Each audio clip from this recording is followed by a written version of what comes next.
Bir gecənin içində hər şeyə necə nifrət etdim və hər şeydən necə uzaqlaşmaq istədim. Bunları sizə çəkəcəm və paylaşacağım.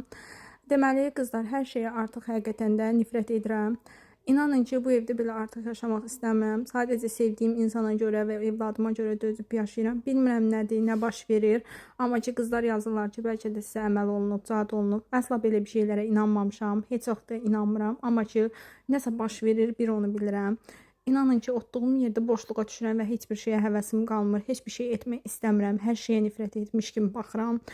Və ona görə də qərara gəldim ki, yoldaşım da qərara gəldi ki, bir neçə günlük evdən uzaqlaşım. Həm səhhətimlə bağlı olaraq, həm də ki, biraz mənə bəlkə də nənəmgilə kəndə getmək mənə yaxşı təsir edər deyənə. Bəlkə də dedi, yorulmusan, bəlkə də biraz dincəlməlisən. Ona görə kəndə yollanıram. Və qızlar, işimdən əsla geri qalmayacağam. Kimlər aylıq pul qazanmaq istəyirsə mənə yaza bilər. Hər ay sadəcə 10 manatlıq dövriyyə ilə siz də gözəl maaşlar qazana bilərsiniz. Qızlar, bircə xahişim olacaq sizdən. Bu müddət ərzində mənə dəstək olsanız, takip atsanız çox sevinərəm. Sadəcə takiplərinizə çox ehtiyacım var. Və qızlar, belə bir şey olubmu? Sizcə bu əməldimi, gözdürmü, nəfsdimi? Bunu yazsanız həqiqətən də sevinərəm. Çünki bilmirəm, mən elə bir şeylərdən anlayışım yoxdur və elə bir şeylərə də inanmıram. Amma nəsə baş verir, yenə də deyirəm. İnşallah ki, hər şey yaxşı olar.